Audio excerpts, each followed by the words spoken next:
Okay, hello. Welcome to the Master of Interior Design information session. We will have a very brief introductions. The graduate program director will have a program overview. I will continue with the admissions and the funding. And at the end, we would like to answer some of your questions. You can see we have the graduate program director, Louis Walsall, joining us tonight. And we also have the manager for graduate program administration, Daniel Garcia, joining us tonight. Myself, Eleni, one of the graduate program administrators. My coworkers, Marty Gerbe, Tanisha Boyle. Once you are in the program, you will get a chance to work with them. Before we begin, I would like to acknowledge the land that the Toronto Metropolitan University is located in downtown Toronto. I'm going to read the land acknowledgement. Toronto is in dish with one spoon territory. The dish with one spoon is a treaty between the Anishinaabe, Mississaugas, and Haudenosaunee that bound them to share the territory and protect the land. Subsequent indigenous nations and peoples, Europeans, and all newcomers have been invited into this treaty in the spirit of peace, friendship, and respect. We have a link here. I encourage you to learn more about the land acknowledgement and why it's important to us. All right, over to you, Louis. Great, thank you so much, Elaine. Welcome, everyone. I'm very excited to have you join us tonight for our information session about our Master of Interior Design programs. And what I would like to do is just walk you a little bit through some of the things that define our school and the program, just to give you a sense of who we are in the School of Interior Design. And one place that ends up being the heart of our program are our facilities, because we have fantastic facilities, a wonderful warehouse type building in downtown Toronto. And as you can see in our workshop space, just wonderful light that comes in. So we really try to make great spaces because we're an interior design program. We should. And so we do want students coming in to actually really use our resources and be fully, taking advantage of our whole school and the spaces within it. And Billy, maybe we'll go to the next one. And next to our workshop that I just showed you a quick picture of, we have more design facilities and labs that are adjacent to our building. We have incredible resources. I'll show you another image of our studio spaces, but next to us, we have a digital fabrication lab. Oh, maybe we'll just go back to the other one. And our digital fabrication lab, the design technology lab, is where we have lots of technology available to all the students to be using. Everything that goes from the big robot that's doing a 3D print right in this image to laser cutters, all different sizes of 3D prints. We also have a digital fabrication machine that works with textiles. So we're thinking about not just conventional fabrication, but also things that really align to the interior. And our design studios, we have wonderful floors with just students working, desk spaces, and the graduate students do get dedicated desks in our building in their own graduate studio space. That leaves enough room for things like this to happen, for collaboration, for pinning up work to be able to see things, and just continue discussions and dialogues. So we have fantastic studio spaces to work in, and we can go to the next one. We also have lots of celebrations throughout the year as a way of just bringing our school and the interior design community into our school as well, which is a great way of making connections to the different offices. And we always have a year-end show that takes place in April. And so I think it's April, maybe 20th or 22nd, somewhere around there this coming year. And hopefully you'll be able to come into the school and see it. It runs for about maybe 4 days. But it's a way of looking at all the work that takes place throughout the school. It has a whole section for undergraduates, but we also have an area for the graduate students. And it's a way of just showing the work that gets produced during different design studios and different electives that students are taking. So this is one of our, just a snapshot of one of our events, a great way for different principals of offices to be coming in and seeing the student work as well. So we make lots of connections. And this is just one type of event that we have over the course of the year. And speaking of our principals that come into our school for different events, I just want to highlight a few alumni. So we call this our alumni spotlight because we have amazing alumni that have come out of our program. Hopefully all of you know about Glenn and George, Yabu Pushelberg. They're probably the top interior design office worldwide. And these are just a few images of their work, but they do everything from product design to interiors that are now really kind of bumping up into designing the architecture as well. So they're just an incredible office and always giving back and supporting our students. And I think we have our next one is Mason Studio, and also graduates from the program doing also international work, just really beautiful, thoughtful work in terms of materiality, which hopefully comes across in a few of these images.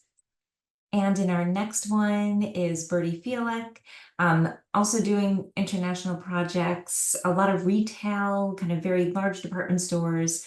So they kind of have their own niche area that they work in.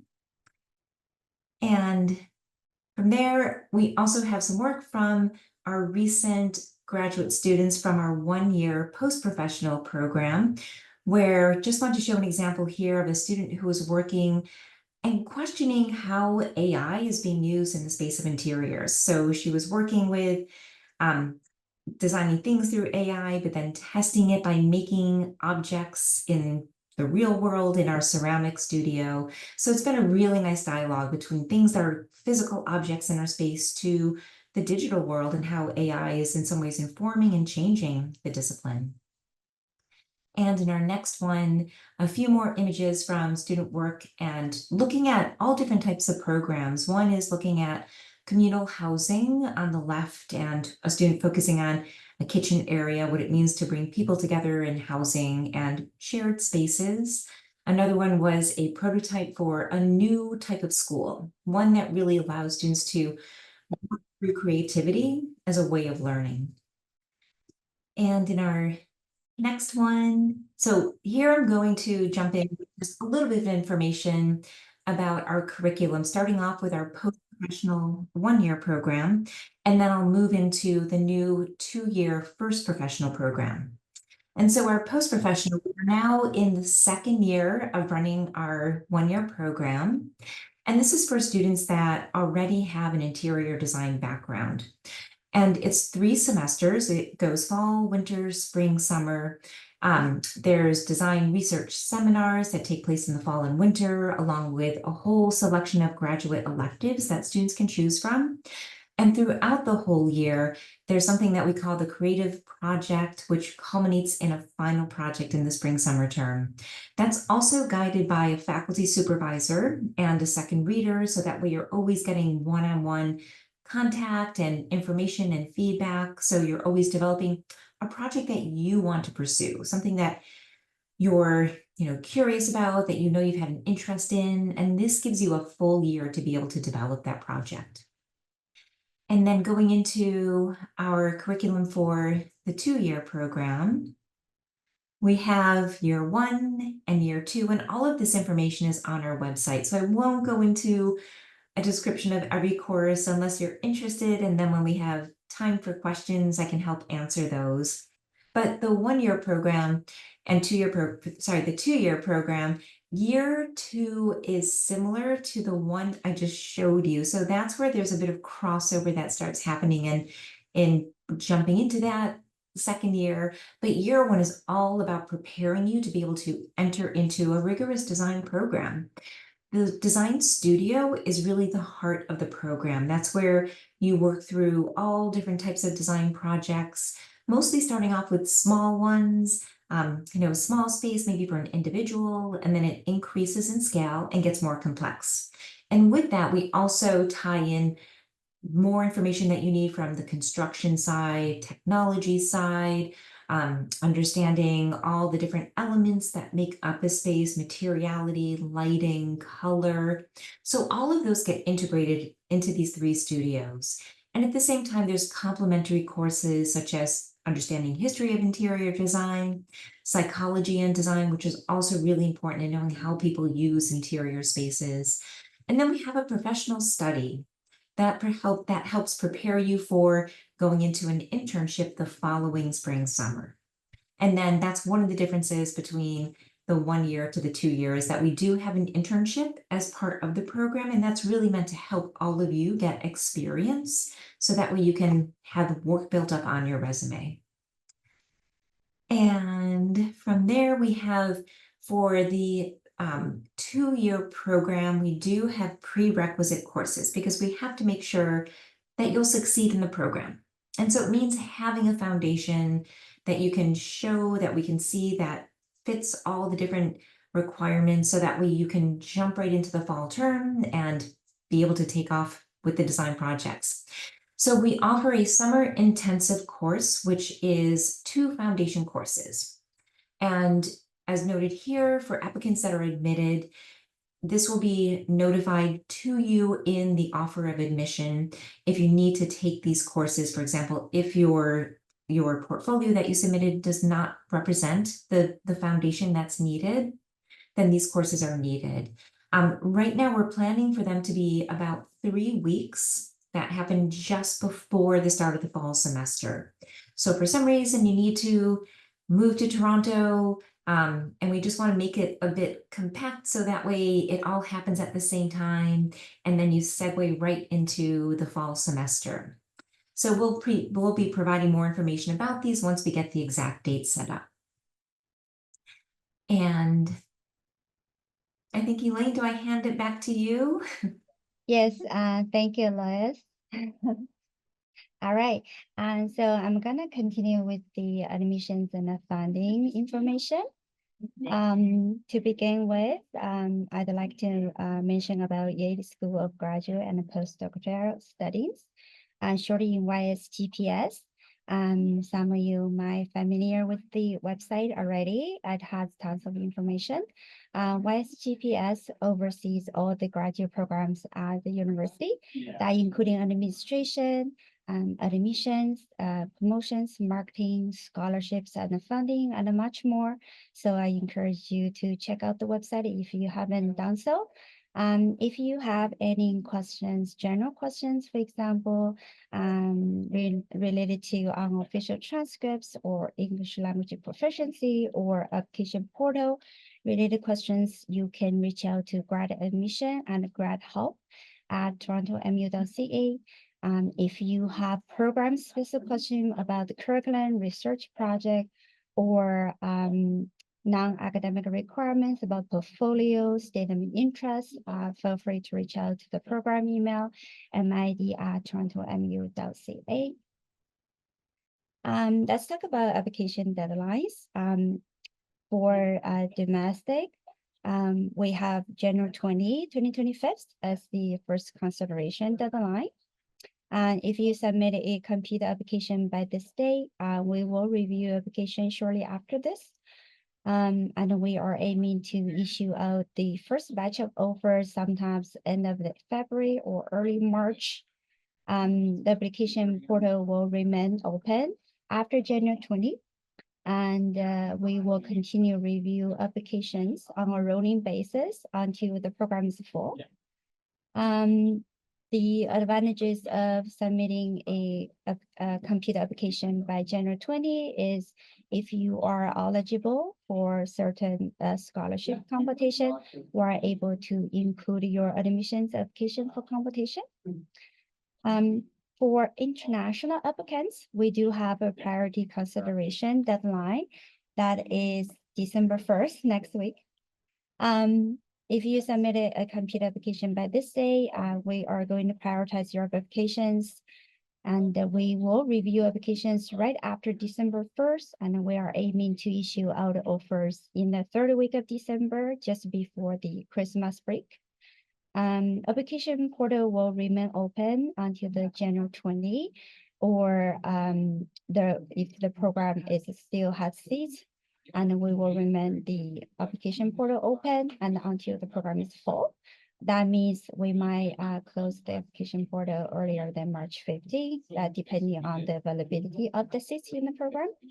Same advantages if you submit applications by January 20. If you're eligible for scholarships that we have, we will able to include your admissions application for competition. For the application process, we have a two-step process. Step one, you need to submit an online application through the Ontario University Application Center, OUAC. The online form asks you to fill out all the post-secondary educational information, your personal status, and the two referee contact information. With 2 to 3 business days, TMU will send an email to your referee with the instructions and a submission link of how to submit a reference on your behalf. And also same time, you will receive an email with the online identity, your student ID number, and the instructions of how to create your online portal so you can upload the required documents there. Here I want to remind you, if you are aiming to submit a compete application by December 1st or January 20, and then the deadline for your referee to submit your reference is exactly the same. So you need to follow up with your referee for the deadline that you are aiming to submit a compete application. All right, for the admissions requirements, there are two components. One is academic, and then the second part is non-academic. For both post-professional MID 1 year or the Master of Interior Design 2 year, the brand new program, for the difference is academic requirements for the proof of accreditation and certain degree backgrounds, and then the internship course that required later on. So everything else, for example, statement of interest, resume, letter recommendation, portfolio, those requirements are exactly the same. So I'm going to talk about the post-professional MID first year first. Later when later I will invite Lois to talk about a proof of accreditation part. And then I will continue with the 2-year admissions requirements. And then from there, we will pass a little bit. So we will leave some time for you to ask questions. Okay, here we go. For the 1 year post-professional, for academic requirements, we are looking for a 4-year degree from interior design accredited institution, or you have passed the CEDO examination. We are looking at the last 2 years of your cumulative GPA with a minimum of B. So for accredited degree, we have a list here. By the way, all the information is on our website under admissions.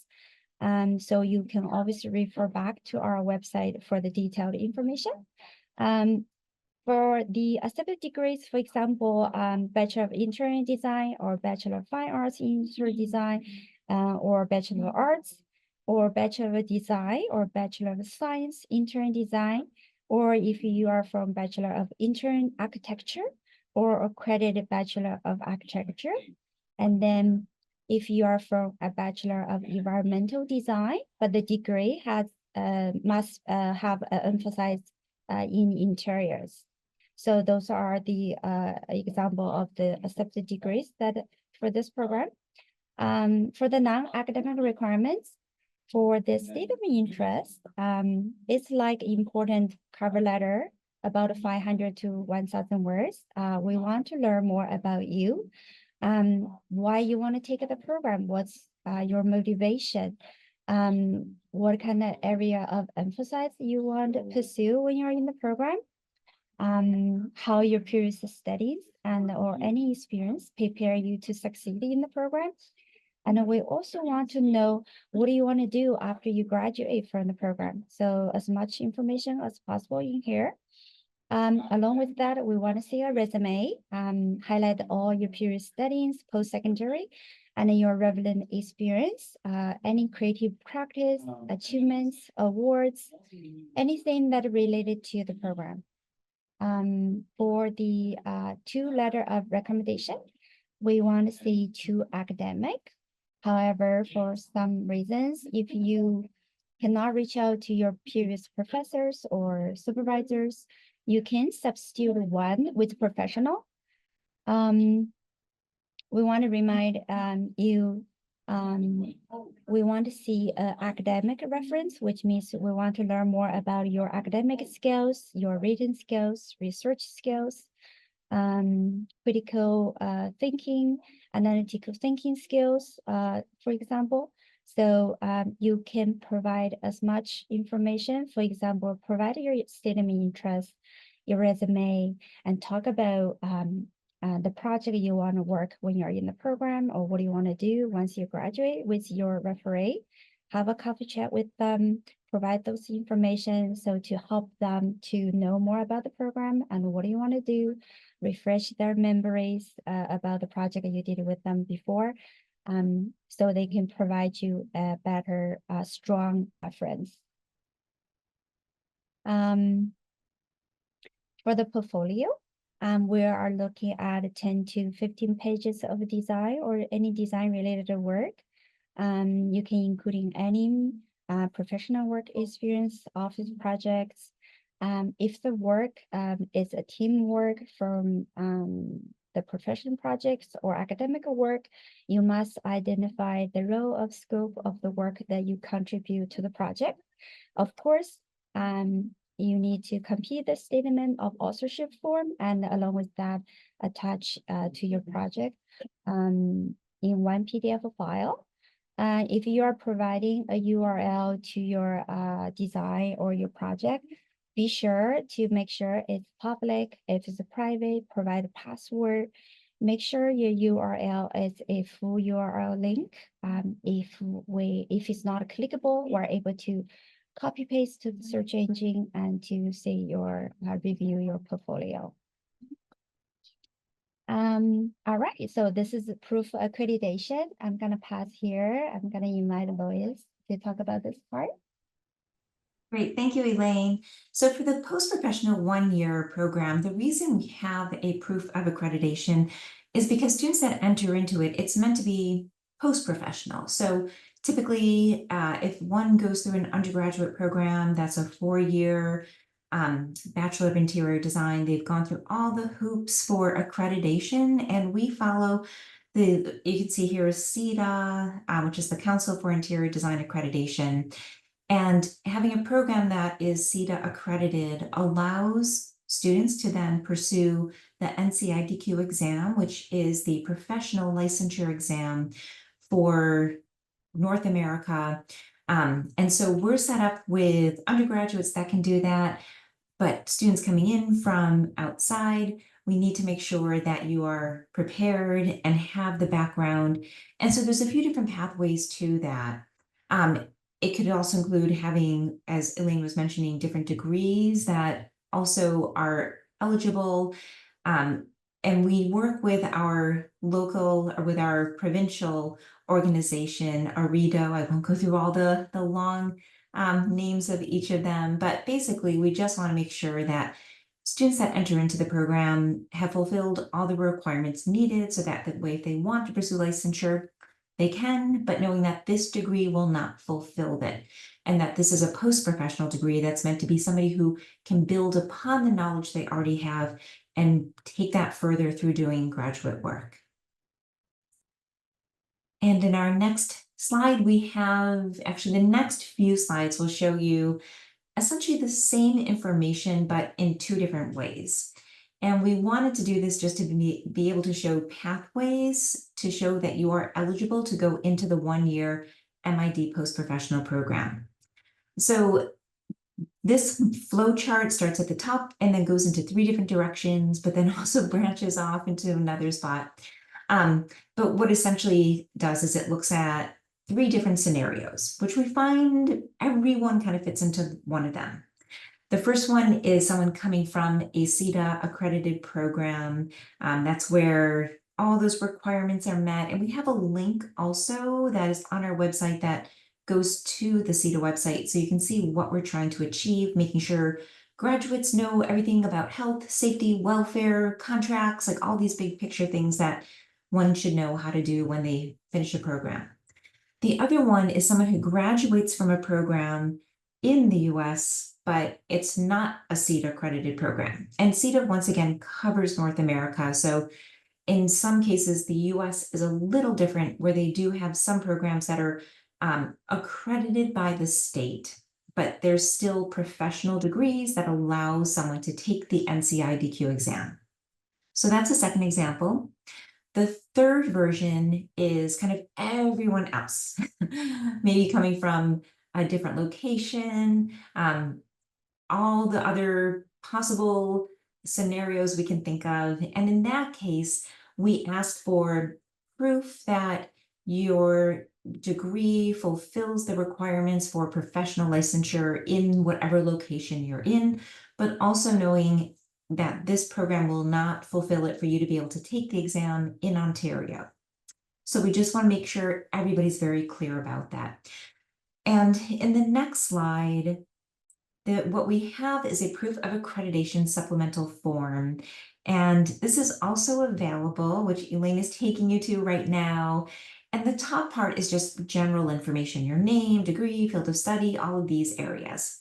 Easy to fill out, but then we have different sections that follow, such as section 3, 4, and 5. And that's where you'll fall under one of those different scenarios. And so if you, for example, go back to section 3, is your degree CETA accredited? If you click yes, then great, we just asked for proof, which is easy to find. You can pull it from the CETA website because they list all the accredited programs, and your university, college will also be able to provide that information in an official letter. They'll be happy to do it, they're proud of it. And in the next example, which is section 4, if you have a degree from a program in the US but not CETA accredited, once again, if you click under yes for that, we ask for proof of eligibility, and that includes confirmation from your program website that your degree allows you to take the NCIDQ exam. Once again, like CETA, that exam covers North America. And also confirmation from the professional office in the state of your degree.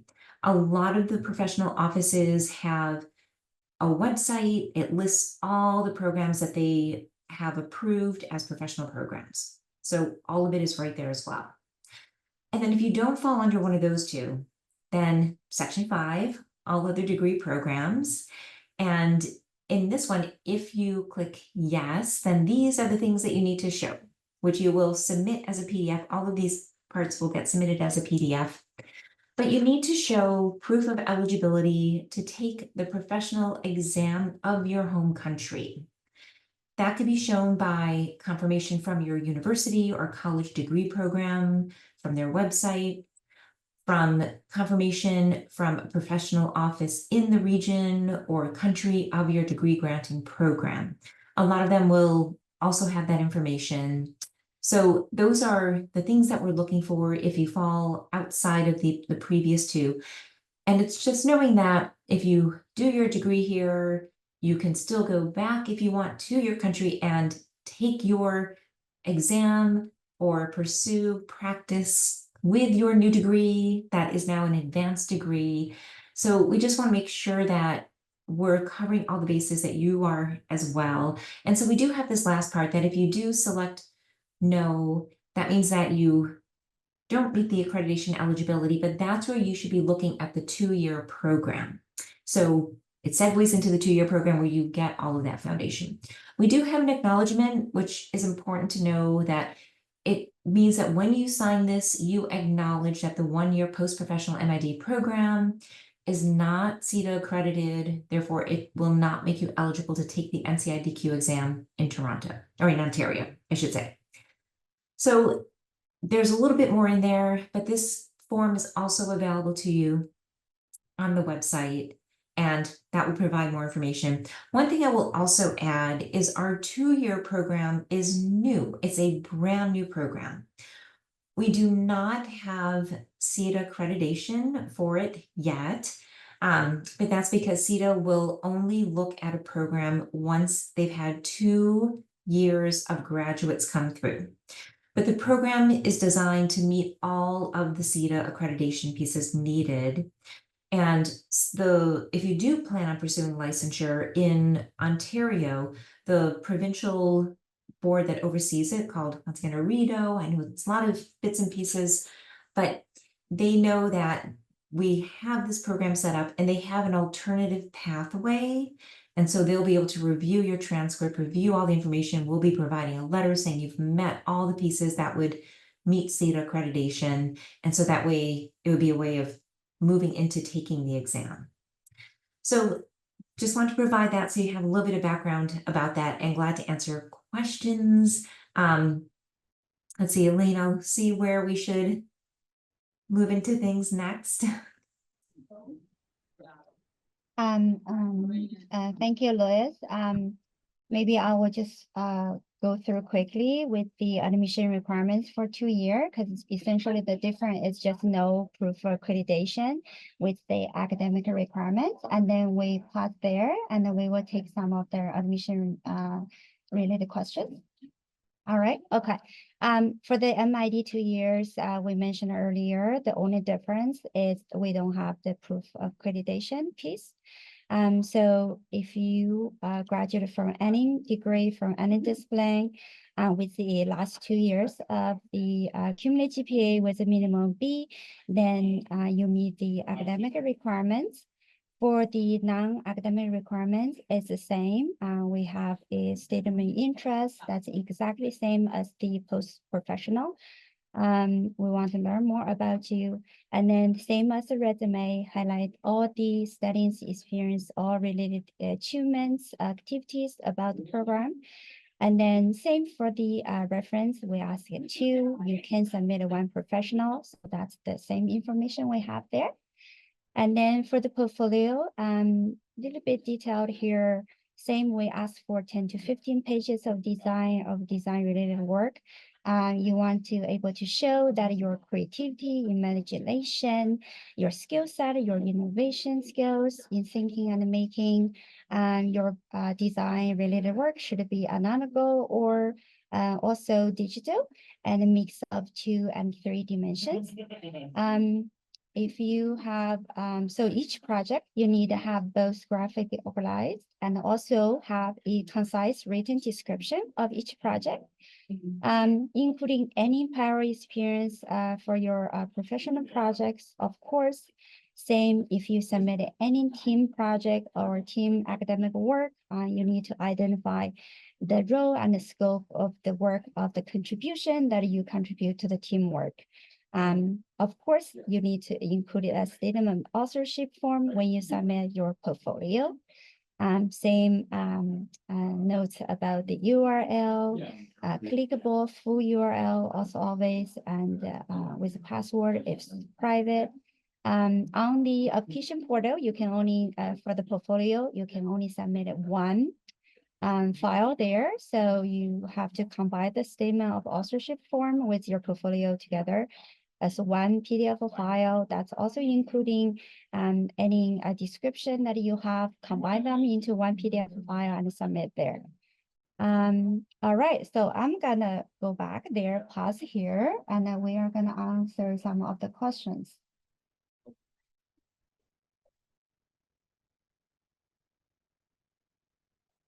You can also raise your hand and unmute yourself if you have any questions.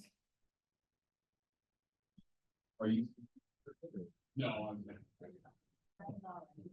So the link of the authorship form is on the program website under admissions. And there's a question from Tram. Currently in the HBID and Sheridan. And do I need to have English certificate to apply? International student. Can you explain What does HBID stand for? Hi. What program it is? Hi. Hi, I have a question, sorry. So yeah, I live in Toronto, so I'm working for a design company, local company. But I have my degree, I have a 3 years diploma, advanced interior design diploma here, like in Canada, but I have my bench degree from China. So is that am I qualified to apply for this program for the technical the requirement? Thank you, Fan. So I was sorry, I was reading Tran's question, and I thought Tran was just answering my question. So I realized, Fan, you're asking a brand new question. That's okay. Can you remind your question? Because I was totally confused. Can you repeat your question again? Yeah, so I have 3 years the advanced diploma interior design program diploma in Canada, but I do have the 4 years the bench degree architecture design interior like from China. Okay. So yeah, I have both of them. So is that do I am I qualified to apply for this program? In For the- order to okay, Yeah. so in order to qualify, you need to double check with the you need to double check the CEDO. So that's the one way to check it with the Canadian diploma, that whether it's Okay. credit. So that's one way to check it. If it's not, you can also check in your local, which is China, whether if there's accreditation for the degree that you completed. So that's the other way to check it. So if you look at the pathway that under admissions, that graph, so that kind of like directly to the option 1, then option 3. So that's where you can double check there. But you mean like in China, which kind of the department I can check with? I have there my degree is already qualified by like Chinese government, so I have this kind of paper. So not sure what you Yeah, mentioned. so that's totally different. So this applies to everyone. So when you're talking about the degree from an accredited institution, for example, the MID 1 year, 2 years, they are both accredited as educational degree, graduate degree, master degree. But then we're looking for the additional whether the degree that you graduate is accredited. So in some region, so I don't know in China which province that your degree, from which university that you graduated. In the logo in your province, there might be a local organization that grant accreditation to the degree. So in addition, so that's the institution you should check with your local region that where you graduate from the degree. Sure. Okay. So Maybe I'll jump in too, Elaine, if that's okay, but yeah. If your degree is a professional degree, then, and it's noted by the government, then if there's a statement on the government website or somewhere noting that it is the professional degree, that would be great. That would be what we're looking for. Yeah, that I have a paperwork about that. I just like to admire, and I have the degree. It's like qualified for master program or whatever the things. It's kind of the certification. Yeah. And is that degree, and what we're looking for is making sure that the degree that you have, if you were to pursue practice, that it fulfills the educational requirement in China. So that's what we want to make sure about. It's essentially trying to think about it because we know every place is different, but we just need to find a way to think of the equivalent that we have in Ontario, where a CETA accredited degree fulfills the educational requirement for someone to take the licensing exam, which moves them into professional practice. And so we just want to make sure that in China, you have your degree also fulfills any educational piece you need for the profession, because the 1 year degree won't do it. Oh, I don't know. Yeah, I know like where I can like to check my diploma in Toronto, but I'm not pretty sure like how can I check my diploma in China. So yeah. What you mentioned, organization is kind of like professional architecture interior organization, or just like government organization that can just prove like my certification or something else? It's hard to give an answer without, I think, seeing a bigger picture. But ideally, the longer degree, I think and it'd be great for you to check your degree from Sheridan to see if it's on the CETA website. And then the degree from China, that would be the one to see if it fulfills the professional part. And it could be the government, it could be a local jurisdiction that shows that, but that's a little bit of research on your end that you would have to do. Okay, I can do by myself. Another question is about my language level. So I had my 3 years, no, 2 years, like in college in Canada, but I'm not international student. I have my permanent residence. So if I want to apply for this program, so do I still have to pass the IELTS test to prove my English level, or I can? Yeah, I can answer that question. Sure. So yes, you do still need to submit English language proficiency because you only have you mentioned about 2 or 3 years diploma 2 with years. Sheridan. 2 years, yeah. So No, you Sheridan, it's a Georgia College. Yeah, interior design. Yeah. Okay, it's the same. Yeah, you still need to provide English language proficiency. Okay, Fan, Okay. so if you have any additional question for the accreditation piece, please get in touch with me with the email. Sure. So if we require a quick meeting, we can do that as well. Sure, thank you. Yeah, thank you. Great question. I lost track of who's first. I see 3 people are raising hands. Just go for it. Let's see. I think Go and Nguyen was next. Okay. All right. Thank you, Daniel. Hi, can you Hi. hear me? Yes. Okay, great. Hi, my name is Joseph, and I'm graduate from a bachelor degree of interior design in Australia. Unfortunately, I looked into the Arido kind of leverage before, and I found that the process is quite complicated.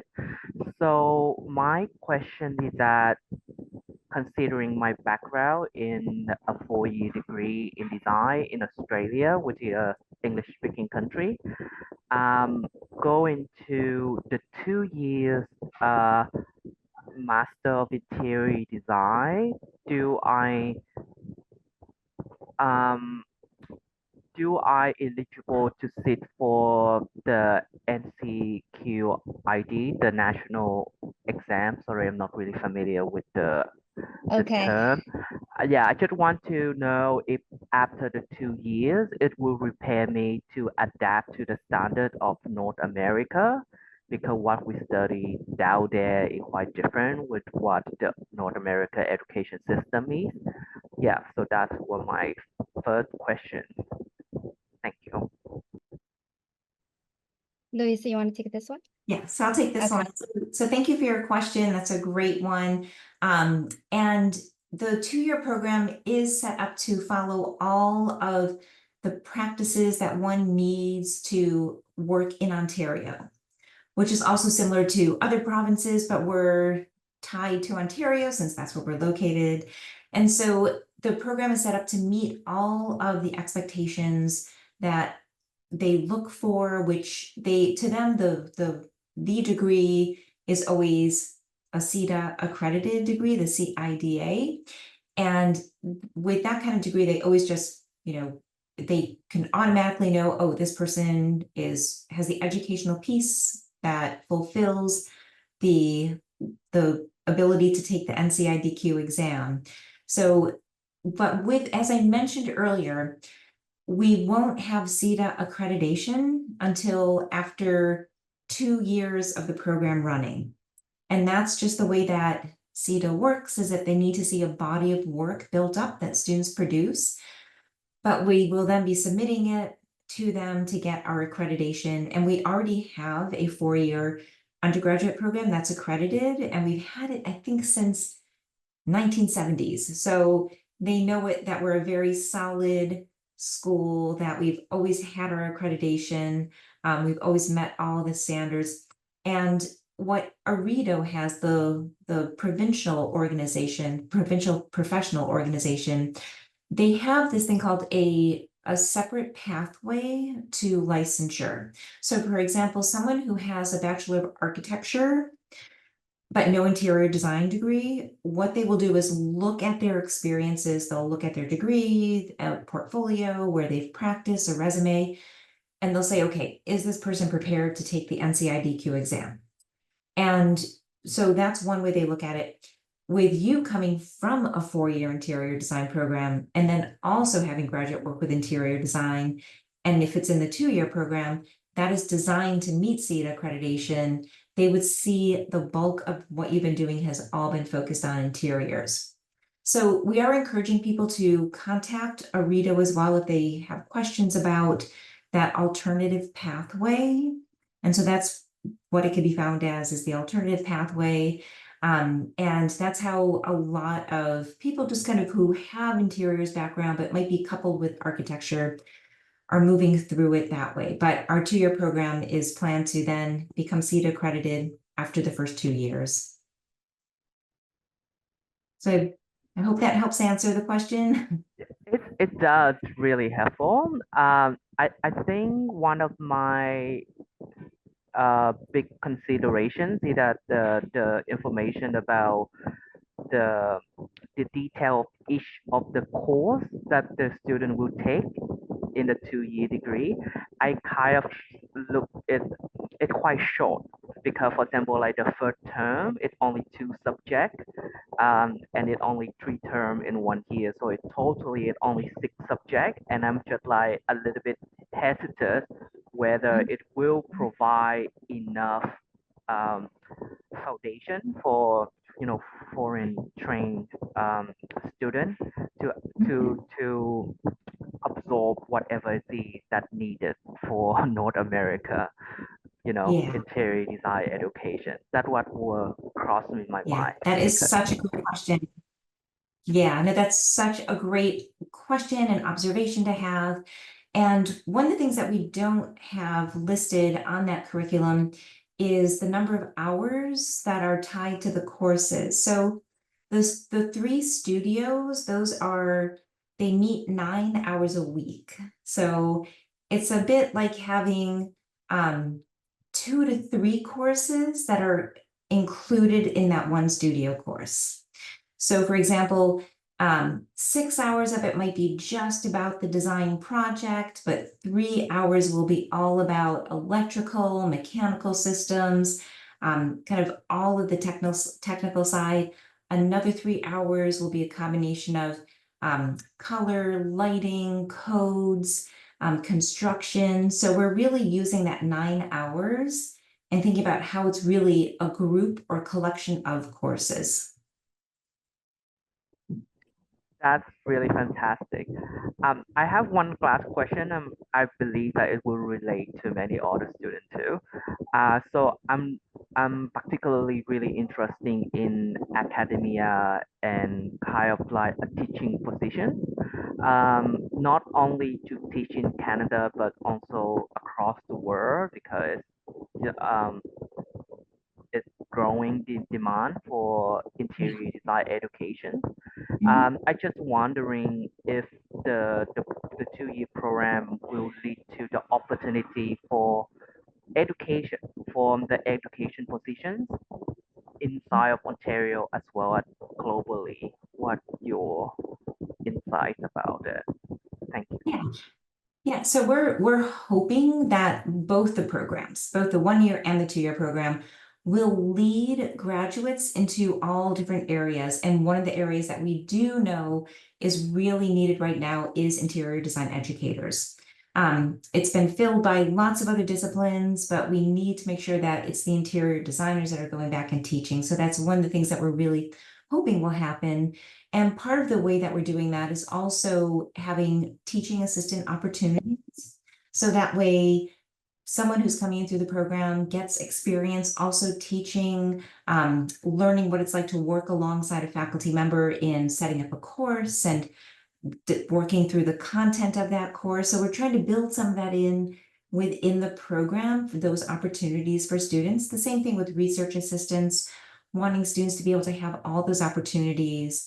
And I would say that that 1 year at the very end of developing your own project, we're hoping that's the portfolio piece that will really show people, whether they want to go into a design office that has an area of expertise or going into teaching, that it becomes kind of a showcase piece in the portfolio.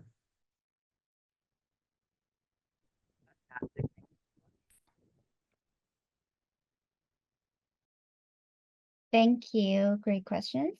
Daniel, do you know who is next? Yeah, I see Rosit Ali is next on my screen.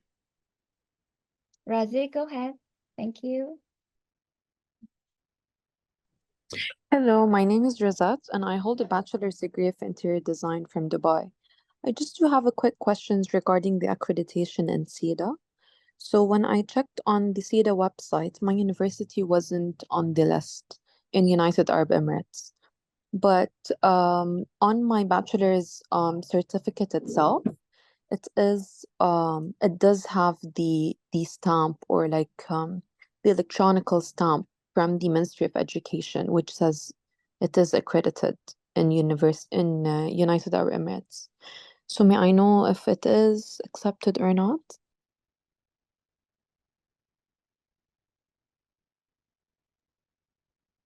Luis, you want to take this one? Sure. So I'll take this one. So, so that's also a great question and great to hear about your background.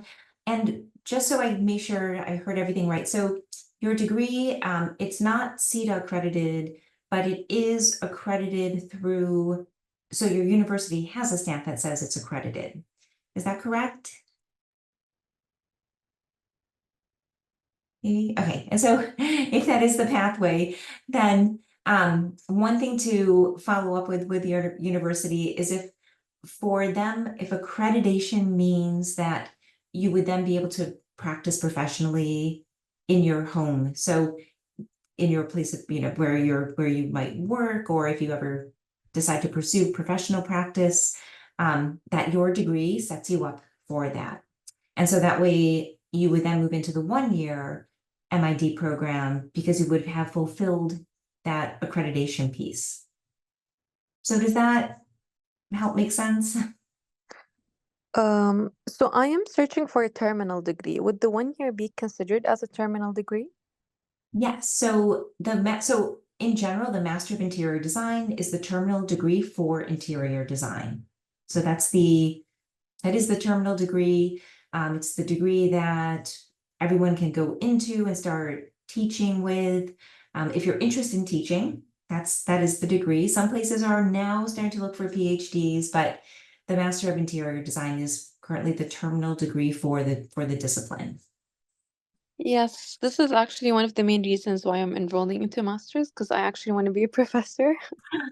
That's great. Yeah, so okay, so that means that I only have to have the 1 year course instead of like the 3 years, right?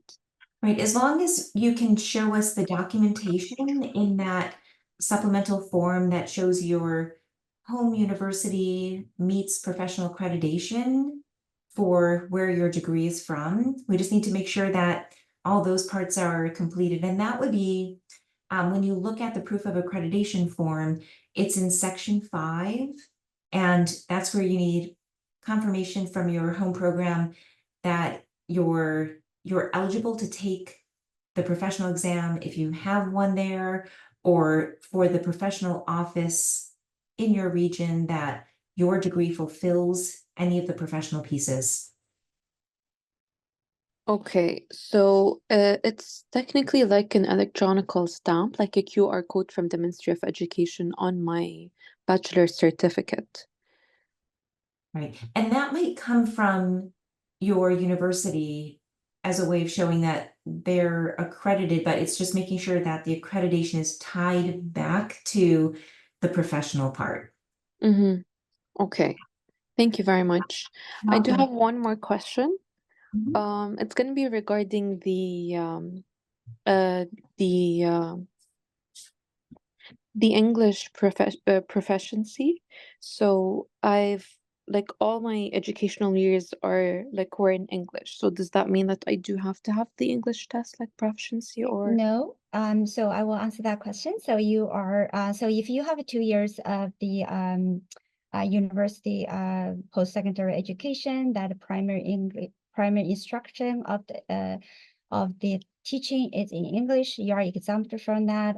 So you just need to get a letter from the registrar's office to state that, you know, English was the primary languages instruction in your degree.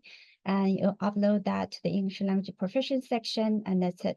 You don't require for English language proficiency. Okay, thank you very much. Just to make sure that I've got it right. So I do need to have a letter from, Yes. sorry, because I didn't hear you, the voice lagged. So Okay, so yeah, you just need to contact the university. Usually it's the registrar's office. Just have a letter to say the language instruction for the 4 years degree was in English. And then you can just upload that letter to the application portal. So there's one section, it's English language proficiency. So you just need to upload there. all right, thank you very much. You're welcome. I think the next one is Marie. Hi, Marie. Hi, thank you for all the information. So I would be applying for the 1-year program. So I am NCIDQ certified. I've written the exam. My question was, and maybe I missed it, you mentioned the prerequisite courses. Do those apply to the 1-year and 2-year program, or was it just the 2-year program? That's just for the 2 years. Just 2 the years. 2. Yeah. Okay. My second question is the letters of recommendation coming from an academic source. So I've been practicing for 18 years, so it might be slightly difficult for me to go that far back to get a letter from an academic source. Would there be any exception made if they were 2 professional letters, since I feel like that would probably be more relevant considering how far I am from the education part of it? Totally agree. Louis, you want to add something? Yeah. So I would say the first thing to do is to see if there is still any connection back to where you did Okay. study. That would be Okay. the starting place. And if there is no more connection, then letters from the profession would be great. But ideally, like someone who can look at your work and know the impact that you've had, the way you think about design. So if you've been practicing, probably not a client, because that's a different kind of letter. It's a letter that should be someone who can speak to your strengths, how you approach design, where you've been successful. So someone who knows your work but can observe it.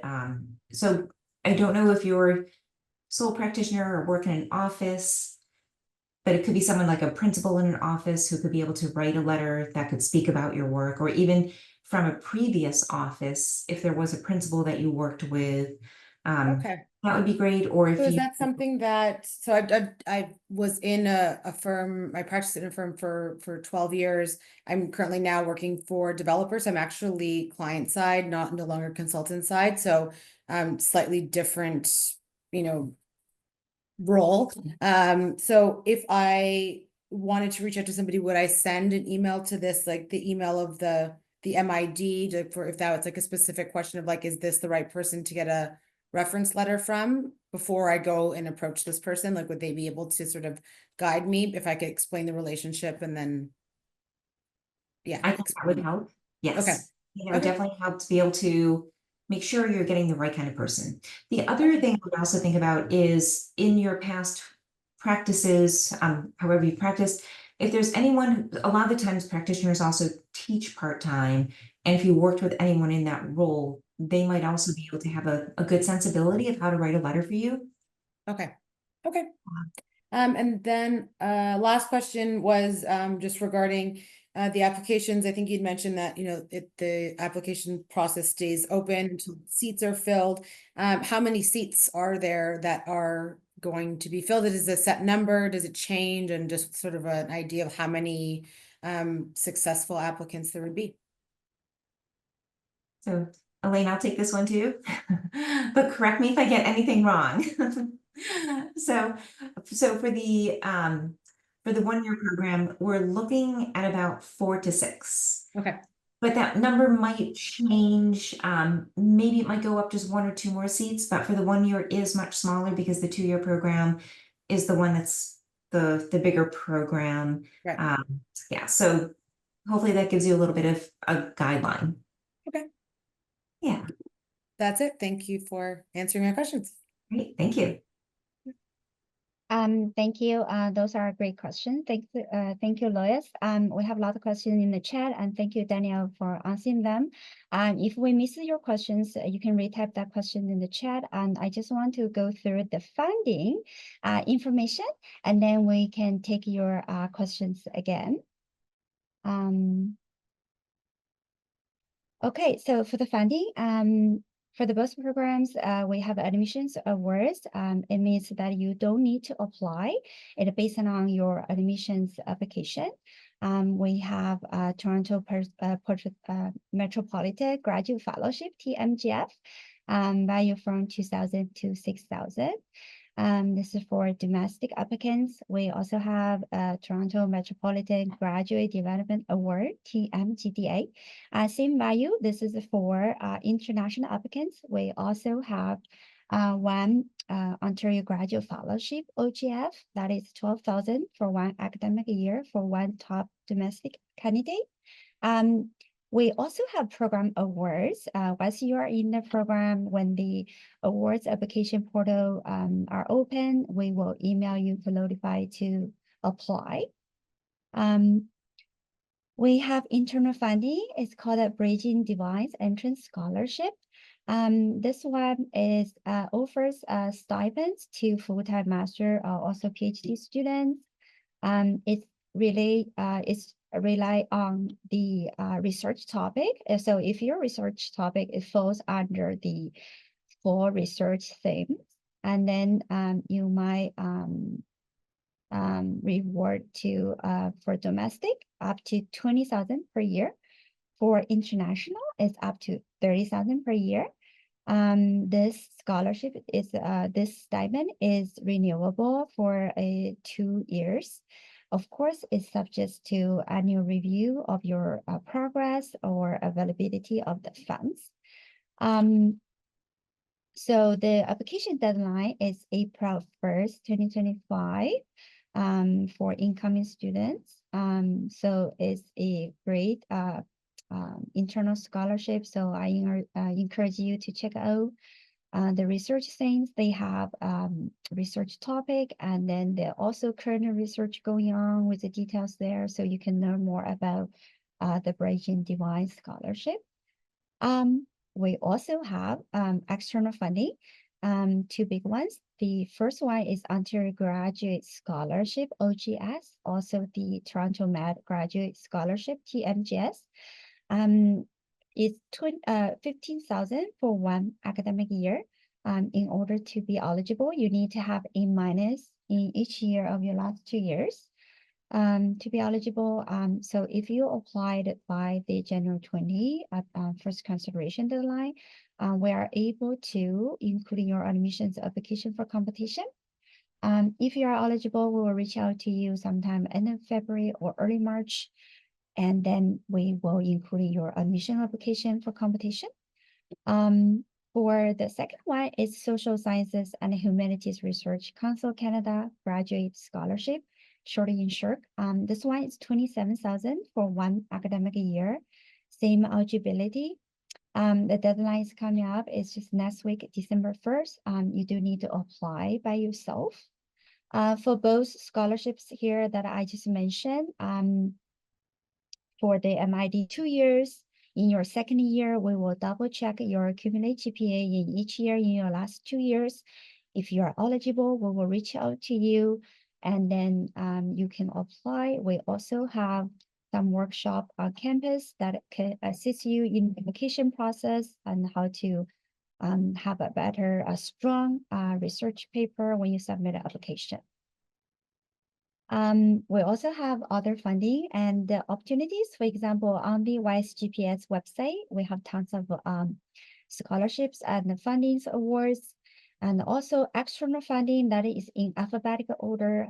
Tons of information there. It's all depending on your personal status, education backgrounds, or your research topic. So check out there. And if you want to work on campus when you are taking the full-time program, apply as a assistantship. You can be a TA or GA or RA. Those positions available throughout the academic year, you can apply. Sometimes usually the position usually open up in summer before the fall and throughout the academic year. In the School of Interior Design, we have some assistantship that we prioritize to our incoming graduate students. And we once we have that information, we will email to you so you can submit your application. But also you can apply for other positions in other faculties in the university as well. The last one is Career Boost, has tons of part-time positions yet you can apply. So you're gonna have a great experience when you are doing a full-time program. For domestic applicants, of course, you can also have OSAP as one of your funding resources. I went through the funding information pretty quickly. We have all the information under the admissions page on our program. So you can also refer the information there.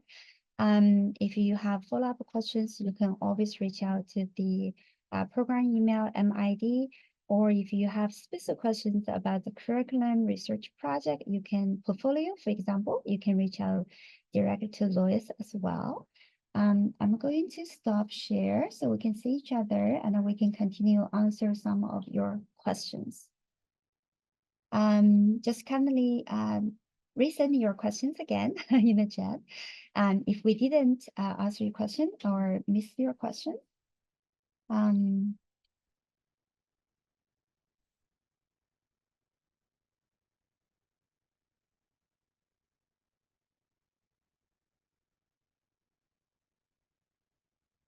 so I see the same question from Fan.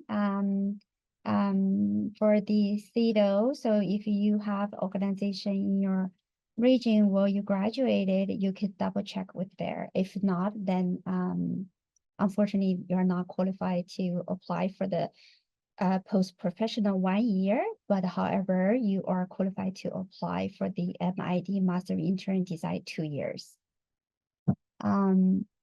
Najat's question, Bachelor of Science in Interior Design from Saudi Arabia and got a credential evaluation from West that meet academic requirement for MID 1 year.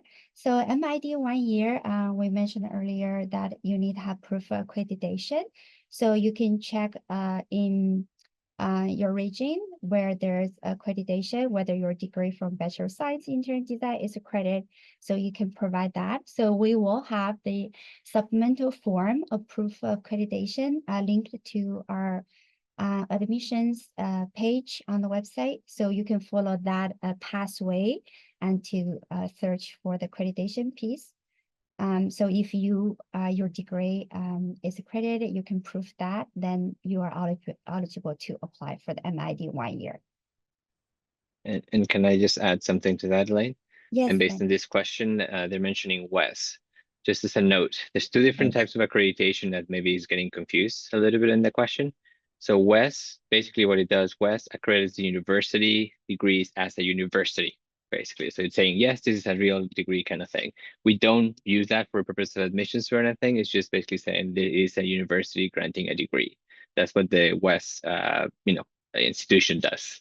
The proof of accreditation we're talking about is more about the professional accreditation, as Lois explained earlier, which is basically allows you to work as a professional interior designer in your home country or your region, wherever you are. So it's two different things. So whenever you're looking at things like WES and stuff like that for accreditation, that's just basically saying the degree exists, the degree is real, and it's a university.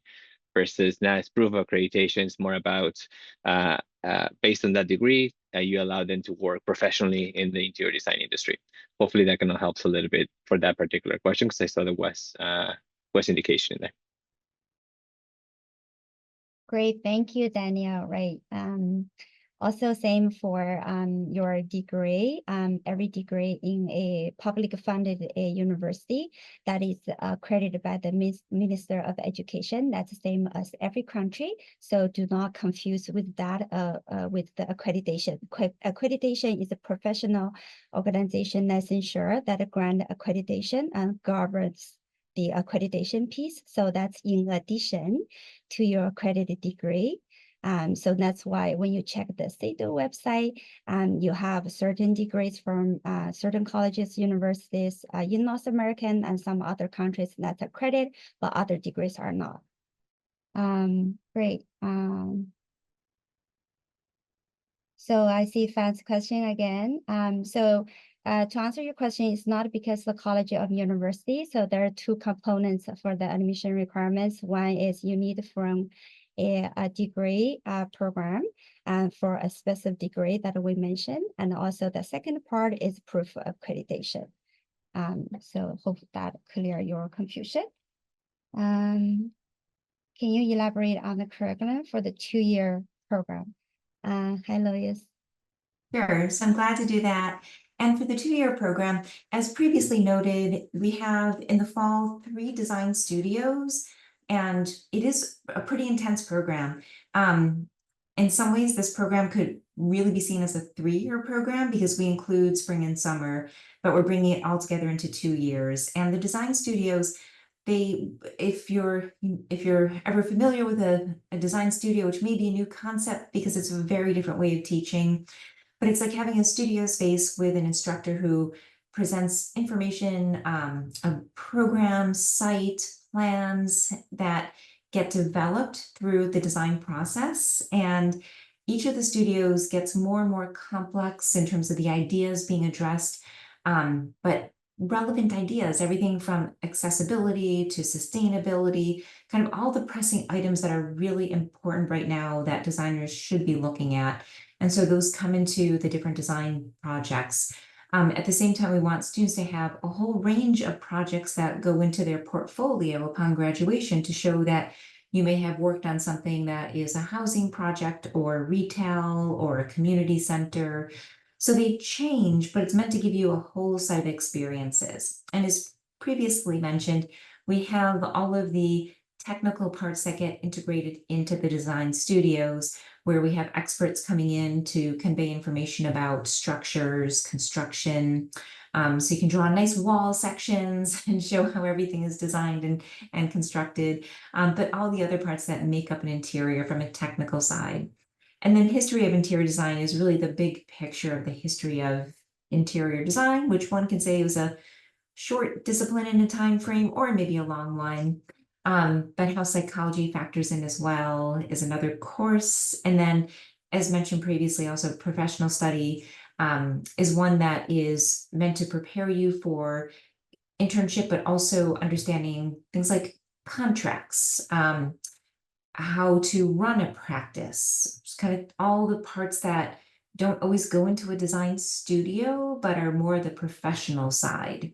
So it helps prepare you for things like learning what happens in the NCIDQ exam, having people come in from the Interior Designers of Canada or RITO, and they help share information about the profession.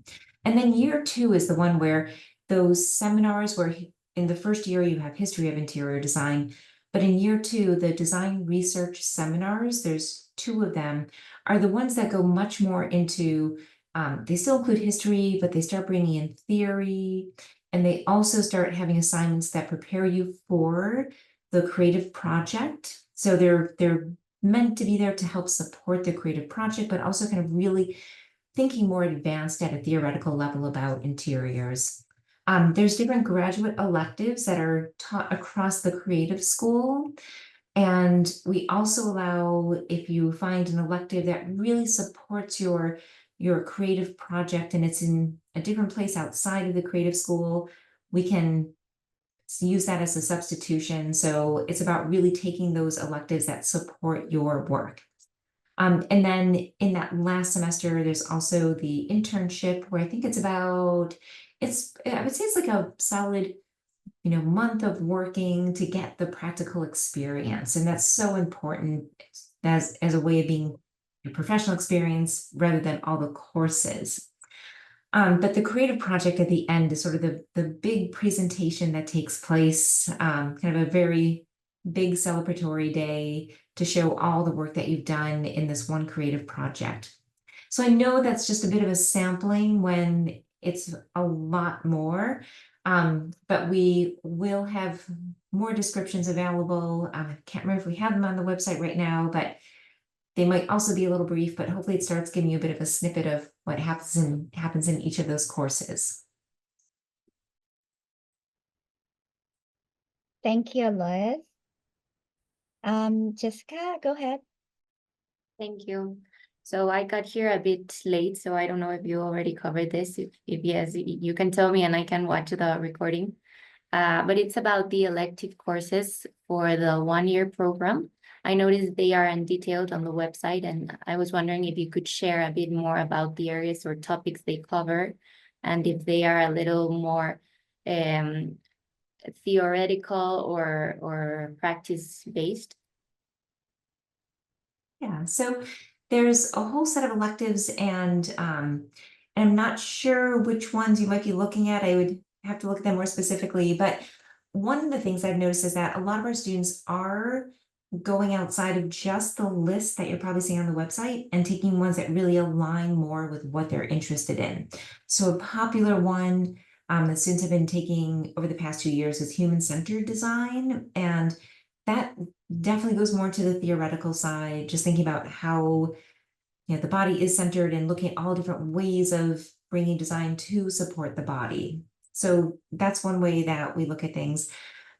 Students have been doing lots of other substitutions across the university. So in the architectural program at TMU, some students are doing courses that are more about historic preservation. So they're interested in thinking about how that applies to interiors, which is a great complement to have. So they could be from other schools, other programs, kind of a complement to a studio, or it could be something that is more theoretical.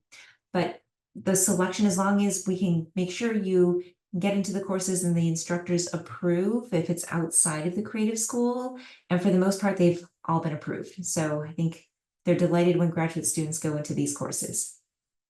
Okay, great, thank you. You're welcome. Let me just add on the elective, if you don't mind. Can I have a question on top of the previous question? Yes, if you of don't course. mind? Yeah, go ahead. Do you know where I can find the full elective, selection on Yeah.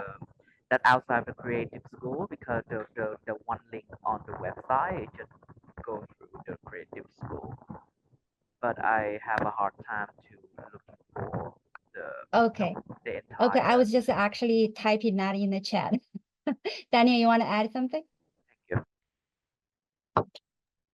Just one quick thing. So in terms of the electives, I mean, they vary every semester. So we can say give you a list of specifically what runs every time, because they do rotate throughout every semester.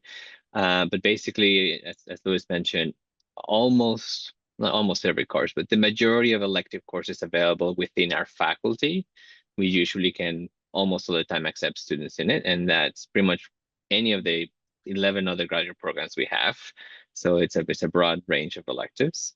And then for electives outside of our faculty, like architecture, or, I think we had some people interested in like science and biology in some cases. That's also an option, but those are on a case-by-case basis. So it's basically you depending on what you're doing with your research, depending on what you're doing for your project, you come to your supervisor or Lois or one of us, and you say, I'm really interested in doing this because it would really help me develop XYZ skill. That'll make my project better. We look at that, we say, yes, it is a graduate course. If there's space, we basically try to get you into the course. So really, in terms of electives, almost any elective is a possibility, as long as it's a graduate course, and the program teaching that particular course allows us to put you in that course based on the space availability. Great, thank you very much. You're welcome. Thank you, Danielle. I also shared the link for the electives and the creative school. Also, other electives you can check on the other programs in other faculty and TMU as well. Thank you, Daniel, for answering all the questions in the chat. And I see one question is for Lois. And there's a question, is there anything you are looking for in particular for an applicant, ideal candidate? Well, also, I'm just curious if whoever asked that, if your, well, I would say no, it's probably for both the 1 and 2 year program, but things are slightly tailored a little bit differently. But ideally, we want someone who is fully invested in the interior, asking questions, questions where a graduate degree will allow you to pursue an answer. And I think I just saw a comment come in about the 1 year program. And so to address that, it really should be someone who really has been thinking about, what questions they've been asking about the interior, because that's going to inform that creative project. It's the piece that's going to really help set you off in a direction. And it's very open in terms of the topics that we're interested in seeing students develop, but it has to have that spark of curiosity, the commitment to follow through, to do the research, to integrate it into design. So somebody who can really kind of invest and be able to pursue the project with knowing that it's meant to be at a graduate level, not an undergraduate. And some of the times with students coming to the 1 year program, we kind of have to let them know this is not the undergraduate program. This is really moving into an advanced area. And the graduate program, that 1 year pursuit of a project is really meant to bring new information back to the discipline. So it's a project that is not something that somebody else has done before, but it's something that you are uniquely bringing back to the discipline that other people can learn from. One of the nice things about the program and the way that all these final projects are done is that they then get submitted to the library and they become part of the collection that people can search and use and learn from. So we want someone who can do that. People can come from all different backgrounds, like purely from academic and practice, but having that spark of questions of what you're interested in is important, just so you don't get lost in trying to figure out what you want to do during that year. Thank you so much, Lois. Great questions. So I just see one last question about does the 1 year program have an internship as well? So the 1 year program does not have an internship. And ideally that would have happened as part of one's undergraduate degree, or practicing even before getting into the graduate program. It's always nice to have a little span of time to be able to understand what happens out in practice, so that way you can bring new knowledge with you at a graduate level. So that would be one way of looking at it. I also just noted that I think it was Abigail who had a follow-up question to the previous one, which is if you need to know what you are doing for your project prior to the application submission. You don't need to know what the project is, but you should have curiosities about what draws you to the interior to want to do a graduate degree. And then in some of the courses, like the design research seminar courses, that's where we try to tease out that topic so that way it starts becoming more clear for you. I'm sorry, I have more follow-up questions about this topic. Like, is there guidance to align with our interests from the faculty members for choosing our project? Like, how does this process typically work? Yes, that's a great question.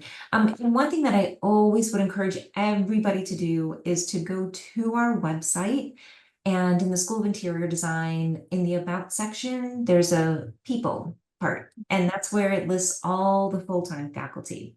And it's also only the full-time faculty that can be supervisors. So that's one thing to keep in mind. We have, I think, in total, I can't remember, then sometimes the numbers change, but I think we're somewhere around 12 or 13 faculty members. Only because we have a few retiring at the end of this year.